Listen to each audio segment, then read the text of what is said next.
Live from Arkansas' streaming news leader, this is THV 11 Morning News at 7 on THV 11 Plus. Happy Friday, everybody. Woo. Thank you so much for joining. Can I get one more of those? Woo. A woo. It's like a Ric Flair woo. That's what I was going to say, Ric Flair. Woo. Oh, hey, favorite wrestler.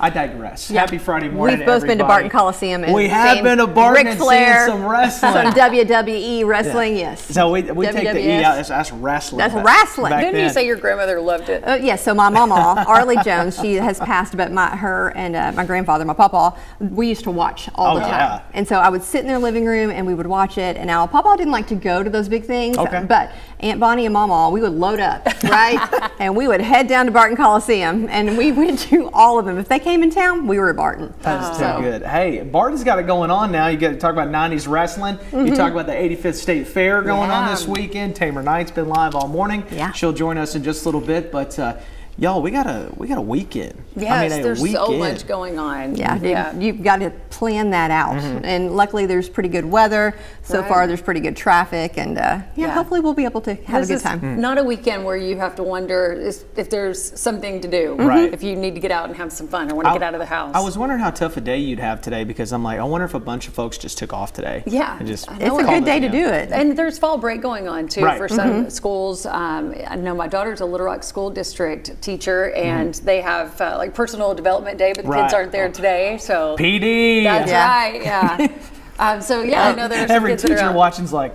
Yeah. okay. Yeah. So the traffic might be a little bit lighter just for that reason. My kids are home today too. So. All right, let's see what's going on right now. We do have an accident, though, that I do want to talk about. It is on 440, and it was there just a second ago. Let's see what's going on with it now. It looks like it's maybe been cleared. Yeah, I think so. It's been cleared, so it didn't really cause any issues because it was off to the shoulder, but it's gone now, so that is good news. But then we click on this, and I see that there's still some law enforcement officers that are there to the side, so it's just not causing any issues there. So we'll keep an eye on what's going on with that. And our drive times into downtown Little Rock have looked good so far this morning. Just 24 minutes from Conway, 18 from Benton, 20 minutes if you're coming in from Cabot, and we'll keep checking that throughout the morning. Tracy? All right, Ed, we were talking about the weekend weather, and this is what it's shaping up to be. We are going to start to see those 80s again, but notice those mornings. They are still in the upper 50s and the lower 60s, so still really nice out there as we are kicking off the morning time. But by the afternoon, certainly a little bit warmer out there. No rain to speak of this weekend, so that makes it great, again, for any outdoor activities, whether it be the fair, you've got UAPB homecoming, there's lots happening. But we are going to continue to see those 80s go up just a little bit more as we're heading into early next week. Well above that average of 77. So a few of these days we're going to be pushing some records as well. Now the mornings, although they're going to be well above average, they're still staying relatively cool as we are looking into early next week. We are getting into those lower 60s, pushing that mid 60s, but overall that lower dew point should make things feel at least a little cool in the mornings. They're going to stay in the 40s and the 50s, so not too bad as we are heading into next week. If we're going to have mid to upper 80s in October, let us have these lower dew points. That makes it at least tolerable. However, let's talk about some records that we're going to push. On the 16th and 17th, the records 88, 89, going way back to 2011 and 1953. We're going to be really pushing it here on the 16th, and we've got a little degrees to work with, a couple of them there as we're heading into the 17th. But overall, again, it's going to be a bit more warmer than average. At least we're starting to see that in our 6 to 10 day outlook, and we're also seeing a little bit of that rain pulling back as well, but we're going to be a bit below average. So keeping that in mind as we've got all those leaves, of course, that need a little bit more moisture before they start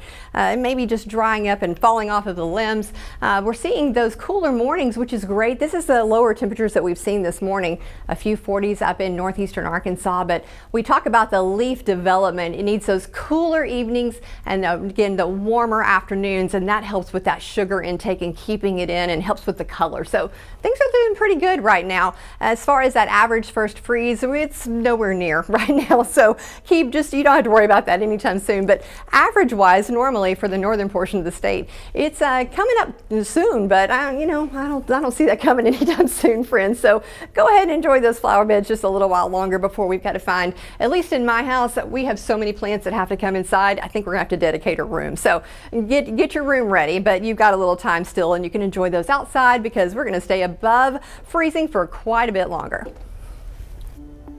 All right, Tracy, thank you. The government shutdown has now stretched into day 10 with no end in sight. Republicans and Democrats remain deadlocked, and senators have actually left Washington until next week after another failed vote to reopen the government. President Trump now threatening to cut unnamed programs if this deadlock drags on, as both parties claim their approach is working. The effects are widening. Millions could lose health care subsidies. Food banks are seeing more federal workers seeking help, and air travel feeling the pressure with controllers working without pay, while Transportation Secretary Sean Duffy warns they could be fired for not reporting to work. But my message to them, they work for me, they got to go to work, show up, control the airspace, and eventually you're going to get paid. The Senate returns Tuesday afternoon, but House Speaker Mike Johnson says his chamber will stay closed until the Senate moves on the Republican spending bill. As airports across the country deal with major delays, Clinton National Airport in Little Rock keeping things moving. Airport spokesperson Shane Carter says operations have been running smoothly despite reports of backups elsewhere. The update comes as the airport adds new direct flights to Phoenix and Salt Lake City, with routes to Nashville and Orlando set to launch in the coming months. A week after filing charges against 3 non-citizens accused of voting illegally, Attorney General Tim Griffin now taking action against 2 well-known election security advocates. Investigators say video shows Conrad Reynolds and Dustin Black conducting exit polls just 30 feet from a polling location, a clear violation of state law that requires any form of electioneering to be at least 100 feet away. Both now facing misdemeanor charges. Reynolds is known as a leading voice in the push for hand-marked paper ballots and has also run for several elected offices in recent years. At the state capitol, a funding debate continues as lawmakers work to reinstate money cut off from several small cities and towns. The funding was suspended after those communities failed to turn in their audits on time, costing them what's known as turn-back funds. For some towns, that state money makes up a large part of their operating budgets. On Thursday, a subcommittee faced a tough choice: keep the pressure on or cut some slack. They got it. So if we bend or twist this for a small number, when we have this many that have complied, I think that sends the wrong message. There are probably going to be 4 cities. It doesn't matter if you give them the end of this year, next year, whenever. They're probably not going to comply. They shut down a water department. That's a big deal for a town. I mean, and who does that hurt? That hurts the people. Even though the cities are at fault, the pain is felt by the people. In the end, members voted to recommend that the state restore the funding. The full legislative auditing committee is expected to vote on how to make that happen when they meet again this morning. The state's largest university now preparing to display the 10 Commandments in every building and classroom on campus in Fayetteville. The move comes as the University of Arkansas works to comply with Act 573 passed during the year's legislative session. The law requires that the commandments be posted in every public school classroom and library as long as the displays are donated. Someone has now made that donation to the university's flagship campus, clearing the way for the posters to go up. Wait, that's actually happening? That's real? At a state public university? Yeah, I don't agree with that. Yeah, no, not at all. I think it's a good thing, honestly. Okay, why?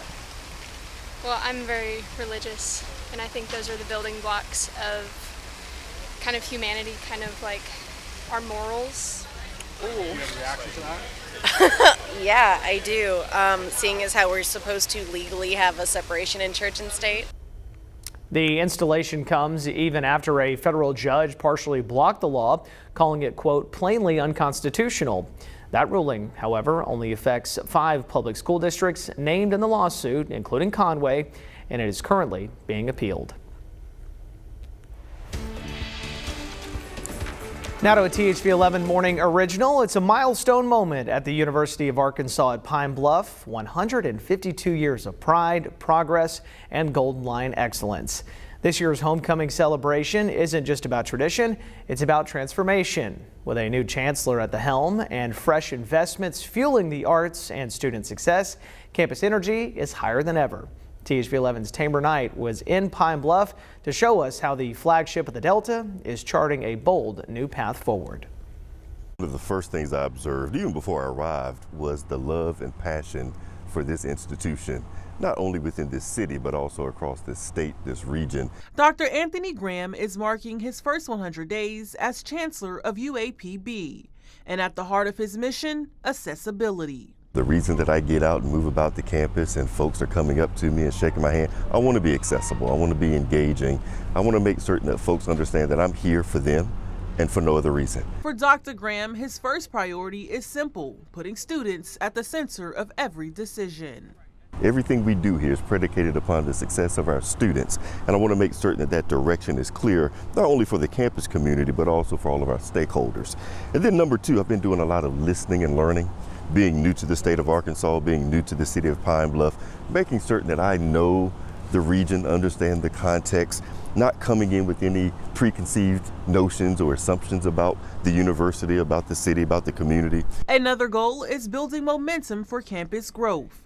This week, a $5 million donation from the Wingate Foundation is paving the way for a space where creativity and community can come together. It will allow us to build an arts tower where our creative visual arts students will have a physical facility where they can practice their craft, display the work they do. And UAPB is just one of 8 HBCUs nationwide to receive a $2 million grant from the Thurgood Marshall College Fund aimed at improving recruitment and enrollment services. We're focused on the needs of those students who are wanting to come to UAPB, so it really allows us to elevate our game. Another new initiative making noise across campus is Dr. Graham's For No More campaign, encouraging student productivity. The For No More campaign says to our students in a very explicit way, we love you, we want you at UAPB, but no more than 4 years. Come in, earn your credit hours towards your academic degree program, and then graduate and become an alum, and then give back and invest in the institution. So as the university marks 152 years of legacy and leadership, the 2025 homecoming celebration will bring together students, alumni, and the entire community. Come join us. We've put in place a lot of metrics and measures to ensure that the campus community is safe. We want you to have fun with us. We want you to celebrate homecoming with us. We are more than just Pine Bluff's university. We're the state's university. In Pine Bluff, Tamer Knight, THV 11 News. And Tamer will be hosting THV 11's live coverage of the UAPB Homecoming Parade tomorrow morning. It starts at 9:30 and is going to be a great time, plus some great weather. Sorry, Tracy, spoiled it a little bit. You can stream it for free on THV 11 Plus. If you don't already have it, it is free to download on your smart TV. All right, what about quarter after 7? Do you want to do traffic too? Sure, yeah. Hang on, what's all that green right there behind you? That just means that it's a nice Friday. Look at that, it's 7:13 and there's really no red and orange. We did have an accident a little while ago on 440. It's not causing any issues. We can take a look at where that was exactly. I think it's clear now. It looks like there's still a vehicle that's off to the side of the road, even though law enforcement has pulled away. So this is what that looks like if you'd like to know what I'm talking about and see for yourself. But yeah, no slowdowns really anywhere so far. Maybe closer to 8. We'll see. People are maybe sleeping in. They're going to get up a little bit later on today, but you can see our drive times also look great right now. So I guess this is one of, I don't know, people in Central Arkansas just work 4 days a week. I think that's the case, Tracy, because Fridays are always pretty easy. I know it, but you know, when we were driving back and forth to work this time, it didn't seem to be that way. Yeah. But maybe it's I don't know, maybe it's the season, maybe it's the fall weather that we're having today, but it seems to be like this every Friday. So maybe there's a lot of 4-day work weeks and you work from home on Friday. I don't know, but as Hayden mentioned earlier, it is beautiful out there today. Great weather. We are seeing a beautiful sunrise here. All kinds of pinks and purples and gorgeous start to this morning. We are seeing that temperature right around 56 in Central Arkansas, and those dew points around 47. Again, keeping those low. That's going to help as we're going to see our temperatures rising just a little bit as we're heading into the next week or so. A lot of 40s across the state today. Now they are mainly focused here on northeastern Arkansas, but anywhere you see that blue, I bet we've dipped down down just a little bit. So certainly feeling like fall this morning as we're looking at those dew points around the state, mainly 40s and a few 50s here and there. But again, this is going to carry over, and we're going to keep this air mass as we're looking at these temperatures rising today to around 79 and a few 80s again to our south and a little bit more off there to the west. But it's going to be a beautiful day. Winds will be just a little bit less than we've seen the last couple of days. So plenty of sunshine, and hopefully we'll have a little air movement there. But the weekend's looking great. Looking at those mornings being a little bit cooler, but we're going to continue to see those mid 80s as we're heading into later next week.